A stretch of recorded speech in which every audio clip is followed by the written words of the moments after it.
안녕하세요. 저는 30대의 평범한 직장인 여성입니다. 삶에서 큰일 한번 겪어본 적 없고, 큰 병 한번 알아본 적 없고, 어쩌면 너무 심심하고 밋밋했던 제 인생이 불만스러운 적도 있었는데, 그랬던 제가 이런 사연을 보내게 될 줄은 정말 몰랐습니다. 제가 벌써 나이가 들은 것인지, 그동안 너무 편하게만 살았던 것인지, 살다 보니 이런 일도 생기네요. 결혼을 했다는 이유로 평범했던 제가 이런 사연을 보낼 일도 생기고, 생각해보면 제 인생에 있어서 결혼이라는 것이 얼마나 큰 의미인가 다시 한번 생각해보게 됩니다. 앞에서 말씀드린 것처럼 저는 정말 평범한 가정에서 평범하게 자라온 사람입니다. 평범이라는 범주가 다소 주관적일지 모르겠지만 그냥 별다른 특이사항 없이 자란 의미로 해석해 주셨으면 좋겠어요. 맞벌이 하시는 부모님 밑에서 외동딸로 자란 저는 당연히 부모님의 사랑을 받았겠지만 그렇다고 외동딸이랍시고 버릇없이 어와둥둥하며 크진 않았습니다. 부모님은 두 분 다 일을 하시느라 늘 바쁘셨고, 그래서 저는 형제들이 많은 다른 친구를 늘 부러워할 정도로 외롭게 컸었습니다. 집안에서 늘 외로웠던 탓인지 저는 밖에 나가 사람들을 만나는 걸 참 좋아했었어요. 친구들도 선생님들도 좋아했고, 그저 사람 만나는 게 좋아서 신앙심 없이 교회까지 다녔던 저였습니다. 그건 저의 타고난 성격 때문일 수도 있겠지만 어쩌면 혼자 큰 외로움 때문이라 생각했어요. 그런 저는 어릴 적부터 늘 자매가 갖고 싶었지만 이룰 수 없었고, 대신에 일찍 결혼해서 제 가정을 꾸리고 싶은 꿈을 꾸었어요. 그렇게 정을 그리워하며 사람들을 좋아했던 저는 대학에 입학하여 즐거운 대학 생활을 보내게 되었습니다. 사람 좋아하는 제게 동아리며 모임이며 단체 활동이 많은 대학 생활은 천국이나 다름없었습니다. 그래서 저는 과 동아리, 외부 동아리 활동을 병행하며 누구보다 동아리 생활에 진심이었습니다. 그리고 저는 그곳에서 저의 첫사랑도 만나게 되었죠. 외부 동아리 활동을 하며 만났던 그 선배는 원래 인기도 많고 참 멋있는 사람이었습니다. 잘생긴 외모만큼이나 친절하고 다정한 성격 때문에 주변에서도 그 선배를 좋아하지 않는 여학생들이 없을 정도였어요. 워낙 인기가 많던 선배였기 때문에 저 같은 후배는 명함도 내밀지 못할 정도였습니다. 소문으로는 같은 과에 여자친구가 있다 그러던데, 그 소문의 실체는 모르지만 용기 없던 저는 그 선배에게 결국 고백 한번 해보지를 못했어요. 고백도 못해본 주제에 저는 그 선배를 무려 3년이나 짝사랑해왔네요. 그 선배가 졸업을 한 뒤에도 저는 소식을 궁금해하며 마음을 금방 지우지 못했습니다. 하지만 저희는 같은 과도 아니었고 졸업한 뒤로는 그 선배의 소식을 알 수가 없었습니다. 그냥 건너 그 선배가 취업 준비를 한다더라, 어디 취업을 했다더라는 소식만 대강 전해들을 뿐이었죠. 결국 나와는 더 이상 인연이 없는 사람이란 생각에 제 첫사랑은 그렇게 막을 내렸지만 강렬했던 첫사랑의 기억은 한참 동안이나 남아있었습니다. 그 후로 저도 제 나름대로 연애를 하고 이별도 해보았지만 딱 이 사람이다 싶은 사람은 없었어요. 그런데 그러던 어느 날 대학 동기의 결혼식에서 제 첫사랑 그 선배를 다시 만나게 되었습니다. 벌써 몇 년이나 지났는데도 그 선배는 참 여전했어요. 여전히 인기가 많은지 사람들에게 둘러싸여 제가 감히 다가갈 수도 없었죠. 혹시나 그 선배를 볼 수 있을까봐 한껏 꾸미고 갔던 저는 왠지 초라해 보이는 제 모습에 자신있게 가서 인사도 하지 못했습니다. 혈기왕성한 어린 나이에도 고백 한번 못했으면서 이제 와서 다시 만난다고 해서 무슨 용기가 날까 싶었던 건지 말이에요. 결국 저는 그 선배에게 인사도 건네지 못했고 또다시 그 선배와의 인연을 제 손으로 잘라내고 말았습니다. 결혼식에서의 짧은 재회 때문인지 그날 이후 저는 마음이 무척이나 싱숭생숭했습니다. 오랜만에 만나도 여전히 멋지고 대단해 보이는 그 선배가 꿈에 나올 지경이었죠. 그저 어릴 때 멋모르고 했던 가벼운 첫사랑이라 생각했었는데 제 생각보다 제 마음이 더 컸었나 봐요. 이게 상사병일지 괜히 기분까지 축 처진 저는 그날 결혼식에서 그 그 선배에게 인사하지 않은 것을 몇 달 동안이나 후회하고 말았습니다. 하지만 앞으로는 또 볼 일 없을 것이고 이것도 언젠가는 잊혀질 거라 생각하며 애써 제 인생에서 그 선배를 지우려 했죠. 그런데 그날 이후 저는 생각지도 못한 곳에서 그 선배를 다시 만나게 되었습니다. 회사에서 맡은 큰 프로젝트 때문에 다른 회사 직원들과 만나야 했던 미팅 자리에서 그 선배를 다시 만나게 되었습니다. 생각지도 못한 곳에서 만난 이유로 저는 제가 순간 착각을 했다 생각했어요. 내가 꿈까지 꾸더니 이제는 닮은 사람을 보고 착각까지 하는구나 싶었습니다. 그래서 반가워하지도 못하고 얼떨떨하니 서 있었죠. 그리고 사실 벌써 졸업한 지 몇 년이나 지났는데 그 선배가 저를 알아봐 줄 거라 생각하지도 못했어요. 그 선배야 유명하고 대단했지만 선배에게 저는 그저 발에 채일 만큼 흔하고 평범한 후배 중 하나일 뿐이었을 테니까요. 혹시 이지혜 씨?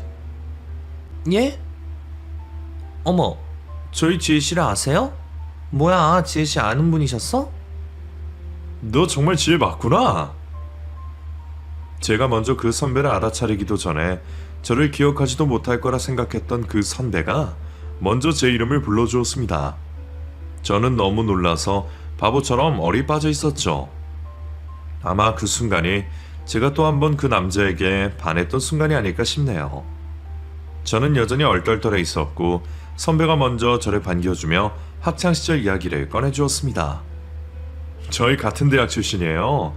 전공은 달랐는데 지혜랑 제가 같은 동아리 활동을 했었거든요. 졸업하고는 처음 보는데 반갑다 지혜야. 나 기억해? 나 오성민이야.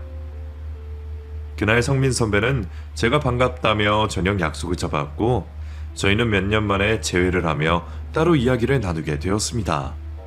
대학생활 하면서도 단 둘이 있어 본 적은 한 번도 없었는데 졸업하고서 회사 일로 만나서야 이렇게 마주 앉게 되다니 인연이란 참 묘하다는 생각이 들더라고요.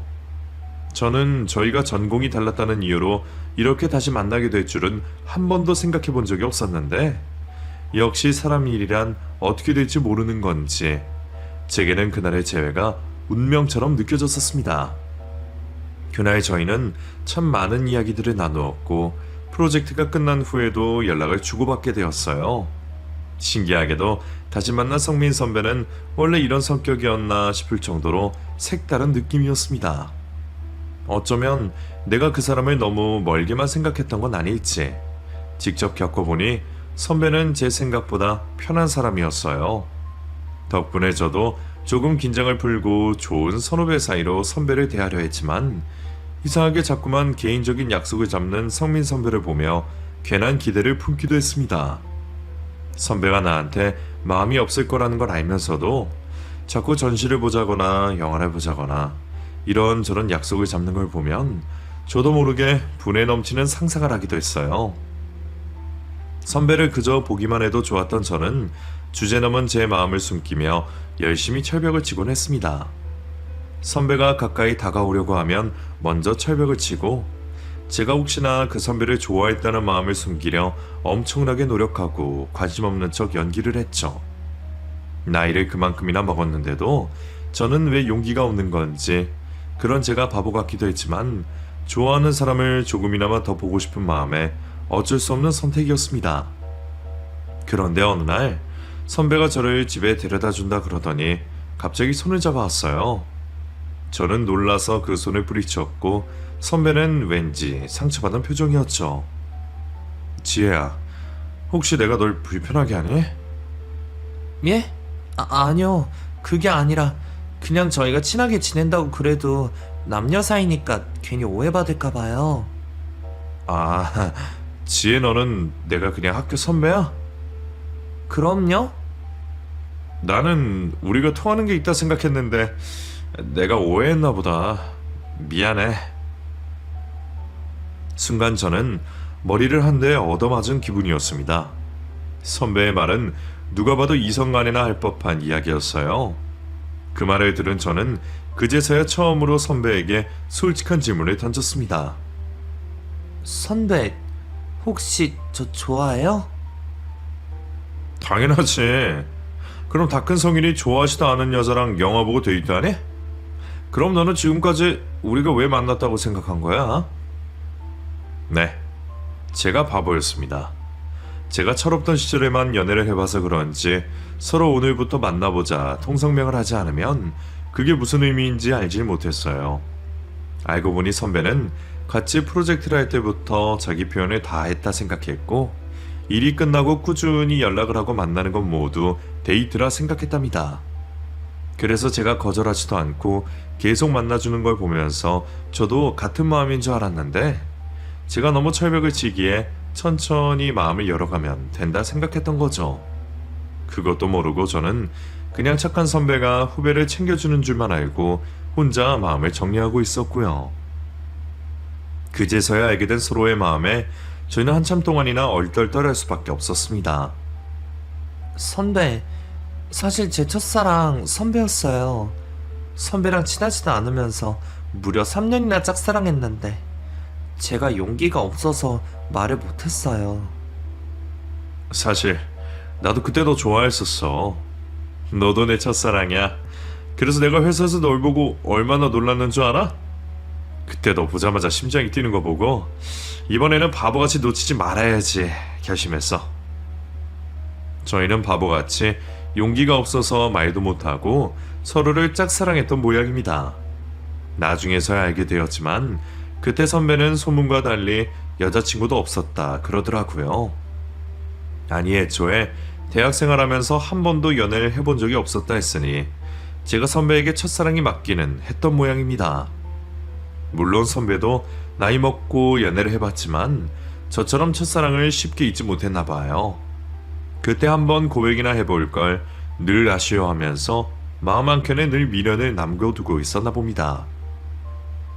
누군가 첫사랑은 이루어지지 않는다 했는지 모르지만 저희는 돌고 돌아 이렇게 다시 만나게 되었습니다. 이 정도 만남이면 정말 인연이라고 할 수 있지 않을까요? 뒤늦게서야 마음을 고백하고 첫사랑을 이루게 된 저희는 그 후로 거의 매일을 붙어 지내며 행복한 연애를 하게 되었습니다. 늘 꿈만 꾸던 사람이 정말 내 남자친구라는 사실은 삶의 원동력이 되어줄 정도로 행복한 일이었고 완벽한 남자친구 덕분에 저는 주변 사람들의 부러움을 사기도 했습니다. 그만큼 저의 연애는 정말 행복했어요. 오빠는 제게 너무 다정했고 세심했고 제 일이라면 물불 가리지 않고 뛰어들 만큼 열성적이기도 했죠. 애초에 혼자 좋아하던 남자와 연애를 하게 되었다는 게 불가능한 일이라 생각했기에 더욱 설레고 소중했습니다. 하지만 기쁜 만큼 왠지 모를 불안도 컸어요. 제가 자존감이 낮은 탓인 건지 남자친구가 너무 완벽하다는 생각에 혹시 다른 여자들에게 뺏기면 어쩌나 불안한 마음도 있었거든요. 오빠는 한 번도 제게 여자에 대한 걱정을 끼치거나 오해를 사도록 행동한 적은 없었지만 그런 불안감은 어쩔 수 없는 저 혼자만의 걱정거리였습니다. 저도 괜히 찌질하고 의심하는 여자친구가 되고 싶지 않아서 그런 말을 입 밖으로 꺼내진 않았지만 혹시라도 이 남자가 내게 질리면 어쩌나, 나보다 더 멋진 여자가 나타나면 어쩌나 하는 고민들에 괴롭기도 했어요. 그래서 저는 2년 넘게 만나면서 결혼 이야기를 꺼내지 않는 남자친구 때문에 불안감이 더 커졌습니다. 저는 진작부터 오빠와의 결혼을 생각을 하고 있어서 그런지 오빠 역시 당연히 저와 결혼 생각을 하고 있을 거라 생각했는데 곰곰이 생각해보니 저희 사이에 그 대화가 진지하게 넘어간 적이 있었나 싶더라고요. 저희가 연애를 하는 동안 결혼 얘기를 먼저 꺼낸 것은 늘 저였었고 그때마다 오빠는 적당히 대꾸하고 넘어갈 뿐 따지고 보면 알맹이가 남을 만큼 진지한 얘기를 나눌 일이 없다 싶었죠. 오히려 결혼 이야기가 나올 때마다 자연스럽게 주제를 돌리면서 결혼 이야기를 꺼려하는 것 같기도 했어요. 그리고 생각해보니 제가 남자친구의 가정사에 대해 너무 모르고 있었죠. 2년이나 만났으면 집안 얘기를 한 번쯤은 할 법도 한데 저는 그저 오빠네 아버님이 일찍 돌아가셨다는 것 말고는 아는 게 없었어요.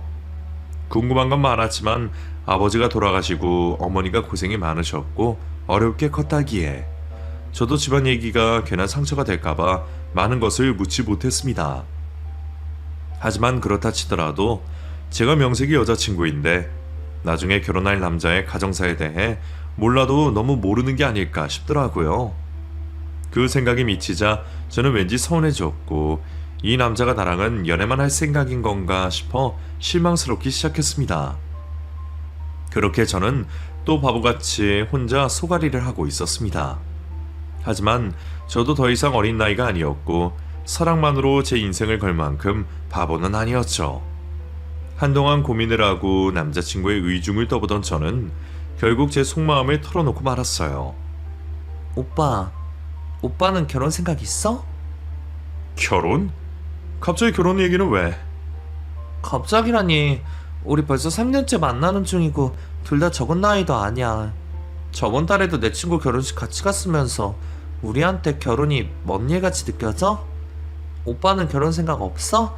아니면 나랑 결혼할 마음이 없나? 내가 결혼 얘기 꺼내면 은근슬쩍 말 돌리고 하는 거 내가 모를 줄 알았어? 아니 그게... 그래, 결혼이 쉬운 일 아니지. 평생 같이 살 배우자를 고르는 일인데 2년이란 시간으로는 모자랄 수도 있어. 근데 그래도 어느 정도 나한테 의견 표시 정도는 해줘야 하는 거 아니야? 오빠 나랑 연애하면서 집안 얘기, 결혼 얘기 먼저 꺼낸 적 있어?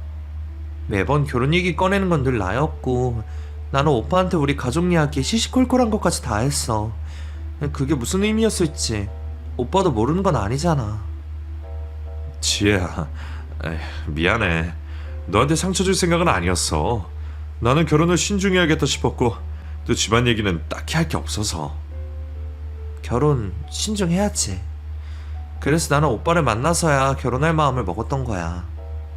근데 오빠는 나랑은 거기까지가 아닌 거야?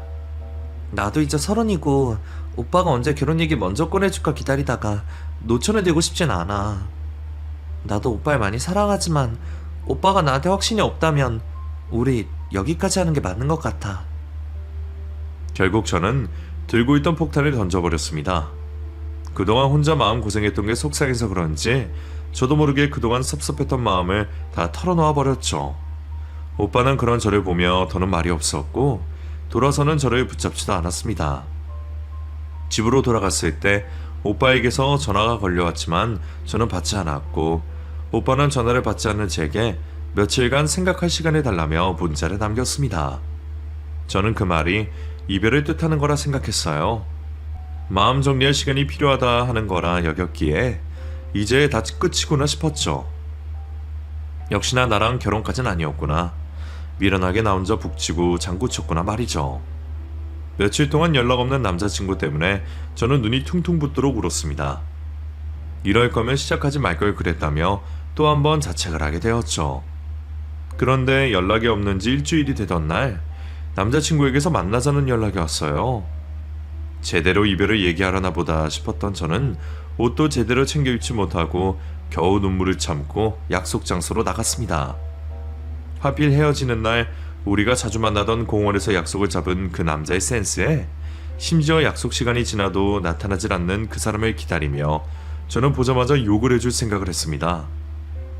그렇게 10분쯤 기다렸을까? 오빠는 제 뒤에서 한 손에는 꽃다발을 또 한 손에는 반지를 들고 나타났습니다. 이별을 걱정했던 저는 난데없는 프로포즈에 놀랄 수밖에 없었어요. 이게 뭐야? 우리 헤어지는 거 아니야? 우리가 왜 헤어져? 나 지혜 너랑 헤어질 마음은 추워도 없었어. 대학 시절도 그렇고 처음 사귈 때도 그렇고 이번에도 매번 내가 용기 없고 우물쭈물해서 이런 일이 벌어졌구나 싶어서 나도 많이 반성했어. 용기를 내야 한다는 걸 나도 아는데 이상하게 지혜 네 앞에서는 자꾸 겁쟁이가 된다.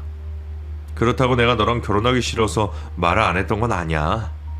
오히려 나 같은 사람이 너랑 결혼해도 되는 건지 생각이 너무 많았어. 행복하게 해주고 싶은데 내가 널 불행하게 만들까봐. 근데 그렇다고 너랑 헤어지는 건 죽어도 못하겠더라. 내가 지혜 너를 정말 행복하게 해줄 수 있을지도 모르고 너랑 결혼하는 게 내 욕심일지 모르겠지만 이런 나라도 좋으면 나랑 결혼해줄래? 저희는 연애도 결혼도 왜 그렇게 힘든 건지 우여곡절 끝에야 결혼을 약속할 수 있었습니다. 어쩌면 그래서 더 특별하고 소중한 인연이 된 것 같다는 생각이 들기도 했어요. 그렇게 눈물의 프로포즈를 받게 된 저는 그 후로 양가 집안에 인사를 드리며 결혼 허락을 받게 되었습니다. 오빠야 워낙 모난 것 없이 완벽한 사람이다 보니 저희 부모님이 당연히 좋아하실 수밖에 없으셨어요. 오히려 걱정할 것은 저였어요. 시어머니가 아버님 돌아가시고 아드님을 혼자 힘들게 키우셨으니 그런 외동아들을 얼마나 귀하게 생각하시고 그만큼 눈이 높으실까 싶어서 겁이 먼저 들었죠. 하지만 저는 예상과 달리 시어머니의 환대를 받았습니다. 지혜 양, 얘기는 많이 들었어요. 성민이 저놈이 누굴 만난다길래 여러모로 걱정이 많았는데 지혜 양 같은 아가씨면 내가 더 바랄 게 없겠네. 우리 성민이 데려가줘서 고마워요. 웃는 게 참 예쁘고 밝은 아가씨가 우리 집 식구로 와준다니까 너무 행복하네요. 앞으로 가족 될 거니까 불편해하지 말고 우리 잘 지내봐요. 아니에요. 제가 오빠한테 많이 부족하죠. 그래도 예쁘게 봐주셔서 감사해요. 저도 잘 부탁드려요, 어머니. 생각보다 너무 좋으신 시어머님의 모습에 저는 모든 걱정을 다 내려놓게 되었습니다. 그 후 저희는 상견례도 치르고 결혼까지 아무 문제 없이 진행이 되었고, 그렇게 저는 사랑하는 남자와 바라던 결혼을 하게 되어 더할 나위 없이 행복해졌어요. 연애 때에도 부족함 없이 대해주었던 오빠는 남편이 되어서도 제게 자상한 남편이 되었습니다. 행복한 결혼 생활이었고 신혼이라 더 애틋했습니다. 평생 외동으로 지냈던 저는 같은 외동인 남편을 만나 행복한 가정을 꾸리고 싶었고 남편을 사랑하는 만큼 시어머니에게도 잘하고 싶었습니다. 저희 시어머니는 너무 좋으신 분이시라 그러신지 결혼 전부터 제게 며느리 도리할 필요 없다고 자주 찾아오거나 안부 전화 같은 것도 할 필요 없다 말해주셨지만 저는 하는 데까지는 며느리 도리를 잘하고 싶었어요.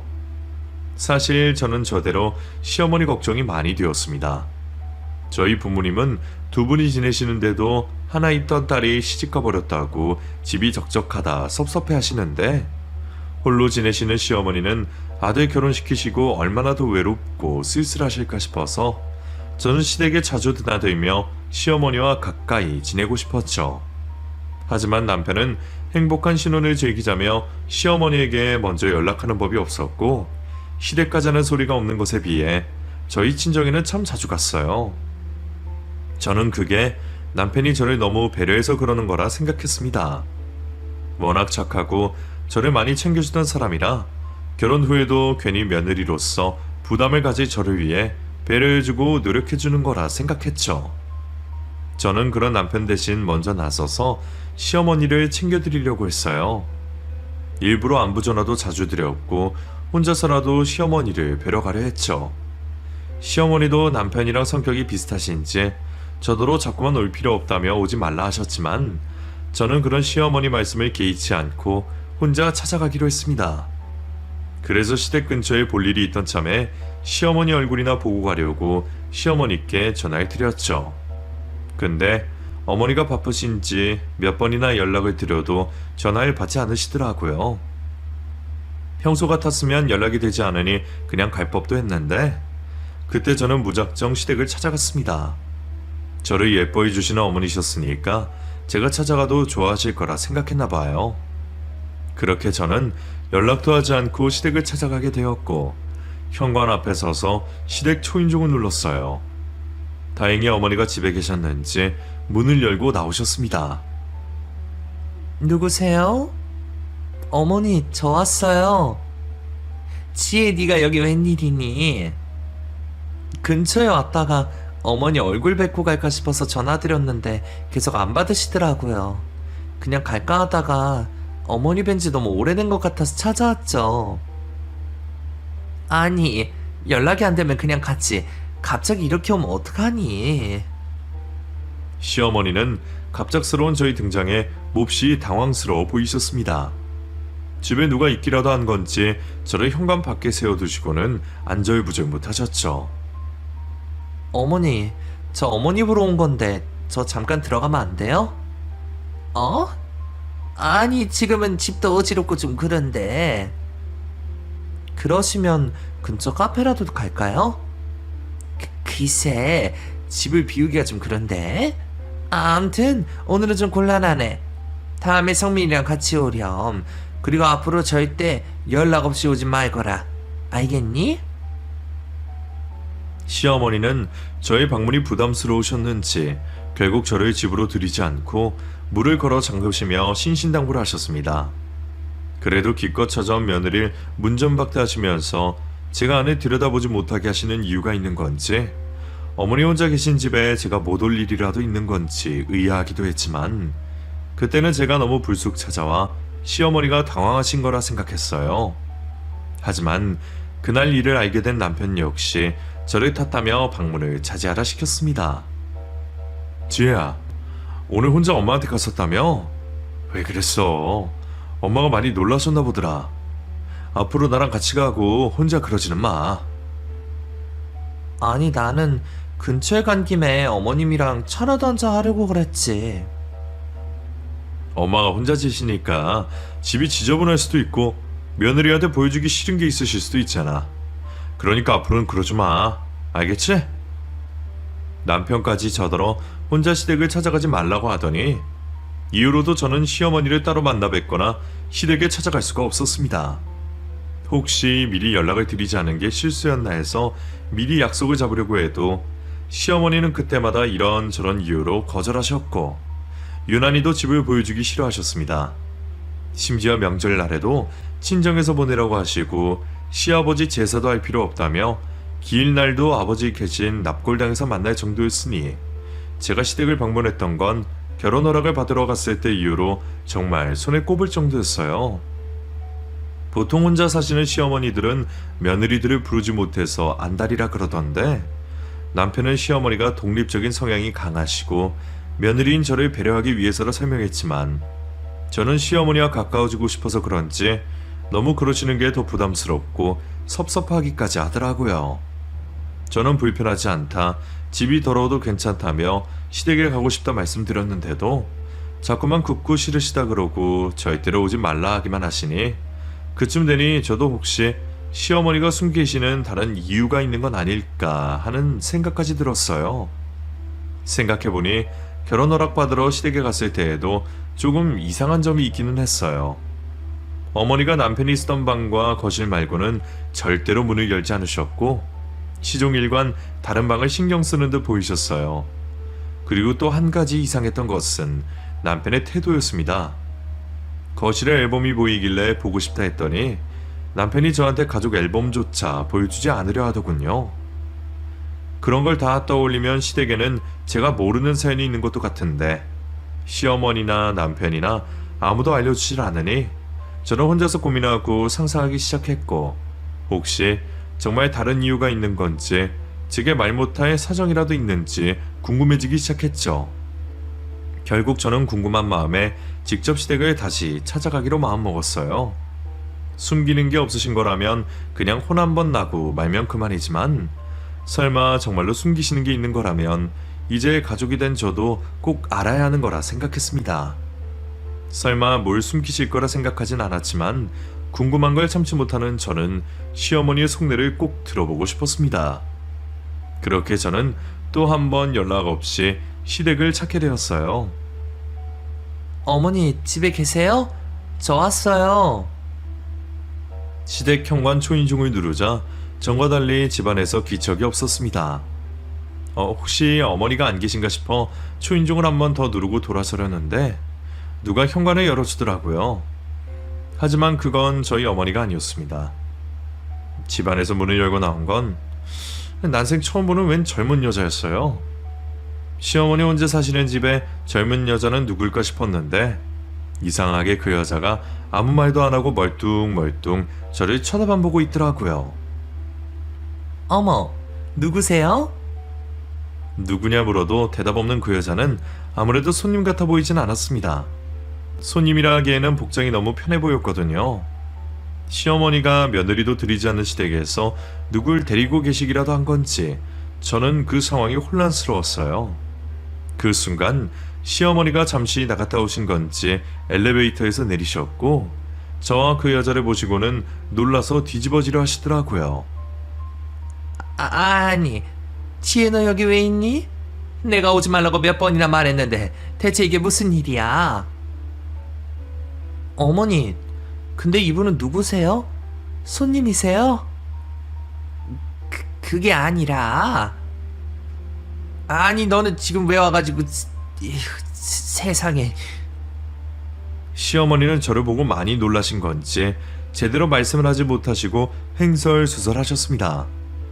어머니가 그러시는 와중에 현관문을 잡고 제게 말이 없던 그 여자가 저희 시어머니를 보고 엄마라 부르는 거였죠. 그 여자의 외침에 저와 시어머니 모두 놀랄 수밖에 없었습니다. 엄마라뇨? 어머니, 이게 무슨 상황이에요? 어머니한테 숨겨둔 딸이라도 있으셨어요? 저한테 정말 뭘 숨기기라도 하신 거예요? 설명 좀 해주세요. 지혜야, 그게 말이다. 시어머니는 그제서야 저를 집으로 데리고 들어가셨고 거실에 앉아 허망한 표정으로 이야기를 시작하셨습니다.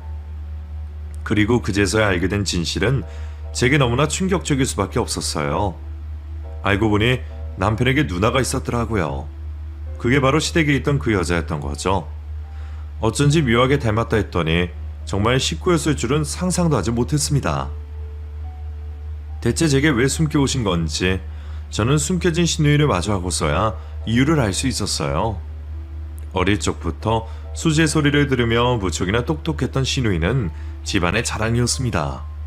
가르쳐주지 않았는데도 한글을 떼고 학교 들어가기 전에 구구단에 천자문까지 외워서 정말 똑똑했다 하셨죠. 그런 똑똑한 딸 밑으로 4살 어린 아들까지 태어나면서 시부모님은 더 이상 바랄 게 없으셨다네요. 하지만 불행은 너무 급히 찾아오고 말았고 그렇게나 똑똑했던 시누이는 설레이던 중학교 입학식 날 교통사고를 당해 크게 다치고 그 후유증으로 지체 장애인이 되고 말았습니다. 그 후로 똑똑했던 시누이는 겨우 7, 8살 정도의 지능밖에 되지 못했고 집안의 자랑이었던 딸이 사고를 당했다는 사실에 큰 충격을 받으셨던 시아버지까지 돌아가시면서 그 후로 남은 세 식구는 참 어렵게 살아야 했습니다. 당시 겨우 초등학생이었던 어린 남편은 갑작스러운 사고들에 많이 힘들어했고 혼자 2 아이를 책임지며 남겨진 시어머니 역시 무척이나 고통스러운 시간들을 보내셨다고 하셨죠. 점점 어려지는 딸아이 뒷바라지하느라 커가는 아들을 신경 쓸 겨를이 없으셨고 덕분에 남편은 외동이나 다름없이 자라야 했습니다. 어머니는 늘 미안해하셨고 남편 역시 남모를 상처가 많았던 모양이에요. 남편의 고생담과 그런 이야기들도 다 나중에서야 듣게 되었지만 당시에 저는 그런 연민을 느끼기도 전에 시누이의 존재를 제게 숨긴 시어머니와 남편에게 무엇보다 큰 배신감을 느껴야만 했습니다. 차라리 솔직하게 말했으면 내가 일을 못했을까봐 시어머니까지 저를 집에 찾아오지도 못하게 하면서 숨기셨던 건지 저를 믿지 못하고 사실을 숨긴 것이 제게는 더욱 믿을 수 없는 충격이었어요. 그리고 무엇보다도 제가 그토록 믿었던 남편에게 속았다는 사실이 저를 나락으로 떨어지게 만들었습니다.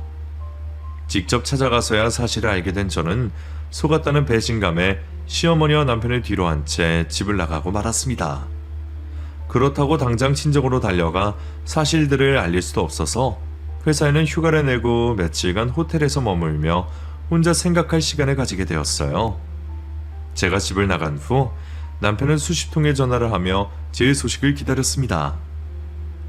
남편이 저를 걱정한다는 걸 뻔히 알면서도 억울한 마음에 소식을 전하고 싶지 않았어요.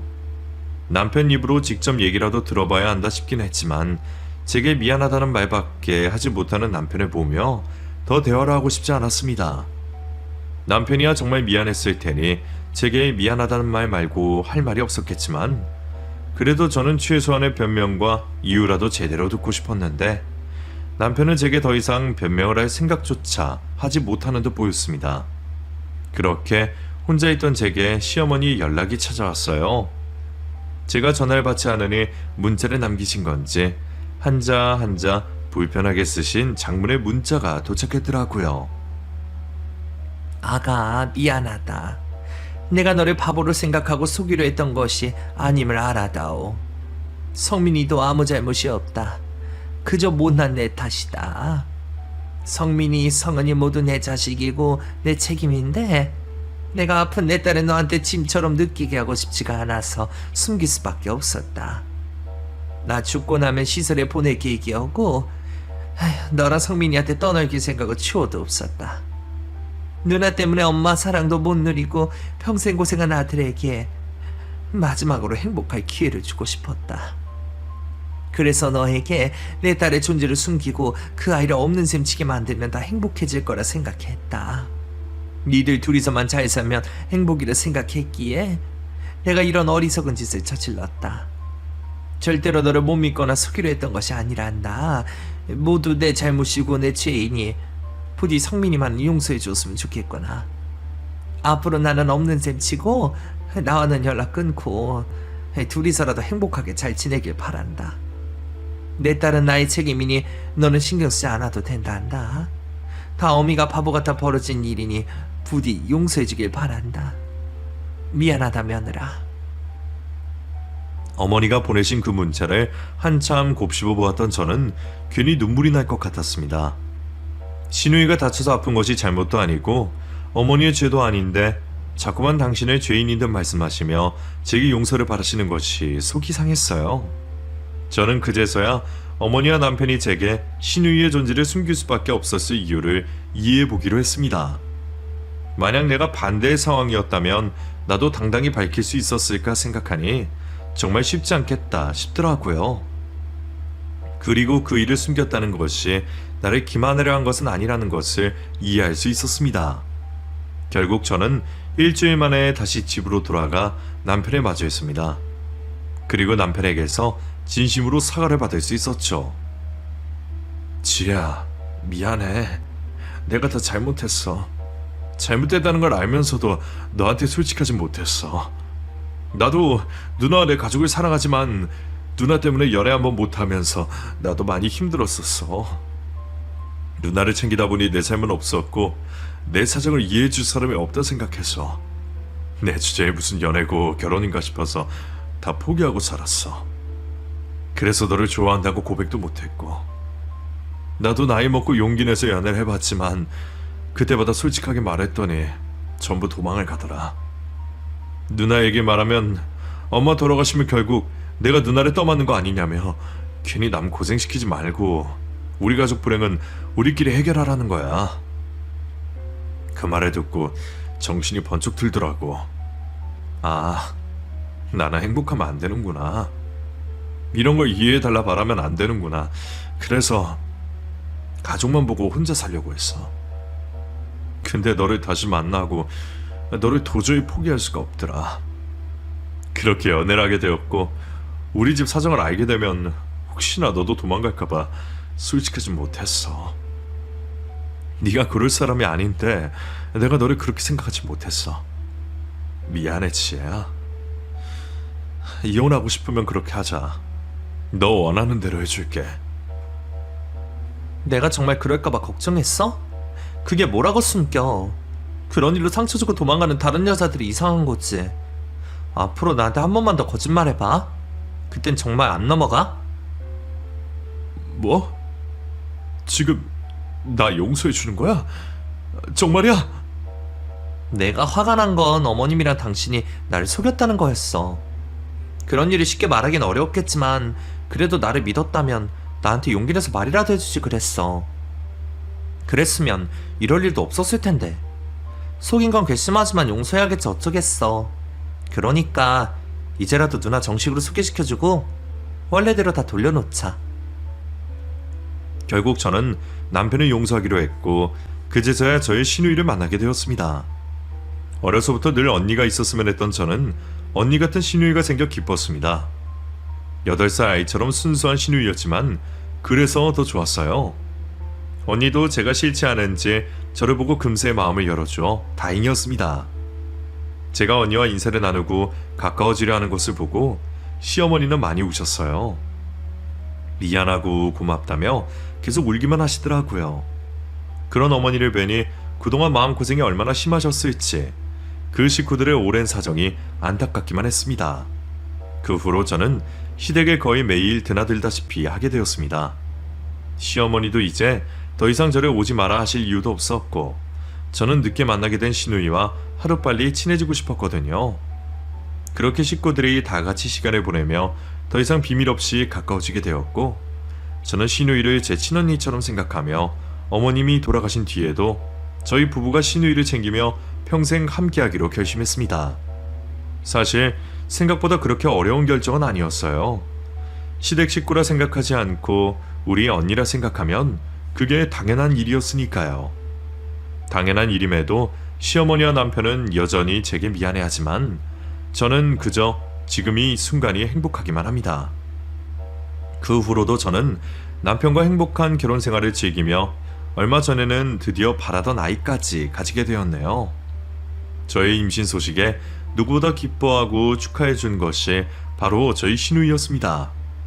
하루빨리 아이가 태어나기를 바라며 매일 기도하고 저를 돌봐주는 언니를 보며 저는 또 한 번 결혼하기를 잘했다는 생각을 합니다. 앞으로 우리 가족들에게 또 어떤 고난과 시련이 닥칠지 모르겠지만 그때마다 믿음과 신뢰로 이겨내기를 바라며 제 이야기는 여기서 마치도록 하겠습니다.